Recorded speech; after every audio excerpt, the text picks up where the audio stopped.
Hello সবাইকে again অনেক দিন পর তোমাদের সঙ্গে দেখা হচ্ছে। ওকে, সো অনেক দিন হয়ে গেছে। দুর্গাপুজোর ব্লগে তোমরা দেখেছো এবার দুর্গাপুজোয় ফাটিয়ে মজা করেছি। এটা হচ্ছে কালী পুজো আর Bhaiphonta special mini. Basically Kali পুজোর দিন ঘুরতে গেছিলাম বারাসাতে, কারণ আমাদের এখানে যদি ফেমাস কোনো জায়গা বলতে পারো কালী পুজোর জন্য সেটা হচ্ছে বারাসাত। দেখো প্রায় অনেক দিন হয়ে গেছে, তাই কোন থিমে কি প্যান্ডেল করেছিল, কি লাইটিং করেছিল সব নামই আমি ভুলে গেছি, তবে যে কটাই দেখেছি দারুণ দারুণ প্যান্ডেল। তবে আমার পছন্দ হয়েছিল ওখানে একটা কৃষ্ণকালী ঠাকুর করেছিল। যারা দেখেছো অবভিয়াসলি কমেন্ট বক্সে জানিও তোমাদের কেমন লেগেছে।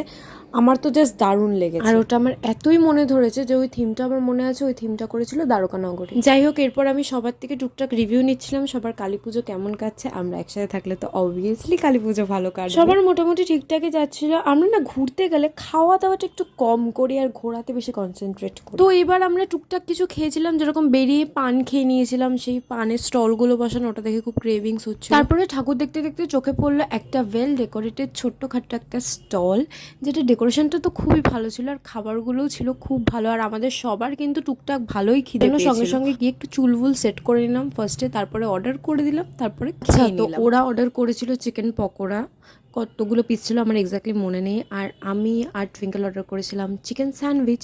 তারপরে অনেক দিন পর কিন্তু আমরা ভ্যানে উঠে গেছিলাম। ঠিক আছে, আমাদের এখানে একদমই ভ্যান চলে না, বারাসাতে তাও ভ্যান চলে দেখলাম। তারপরে আমাদের লোকালে যেরকম দুর্গানগরে হয়েছিল জোনাকি বলে একটা প্যান্ডেল, ওটা দেখে বাড়ি ফিরে গেলাম। পরদিন সকাল সকাল উঠে চলে গেছি ভাইফোঁটা দিতে। দাদার ছিল সকাল সকাল অফিস, তাই জন্য মাসি লুচি চানা অনেক কিছু রান্না বান্না করেছিল। সবকিছু খেয়ে দিয়ে চলে গেলাম টিমুর বাড়ি। দিদি আর পুপু মিলে খুব ভালো ভালো খাবার বানিয়েছিল, তো ওই জন্য নেমন্তন্ন ছিল মাছের মাথা দিয়ে ডাল, মাটন। আমি খুব একটা মাটন খাই না, একদমই খাই না। পুপু বানিয়েছিল বলে তাও এক পিস খেয়েছিলাম। প্রত্যেকটা খাবার ছিল দারুণ। তারপরে একটু টিমুর সাথে গল্প করলাম আর রাত্রিবেলা বাড়ি ফিরে গেলাম। ভালো সময়গুলো একটু তাড়াতাড়ি কেটে যায়, তোমরা কি বলো?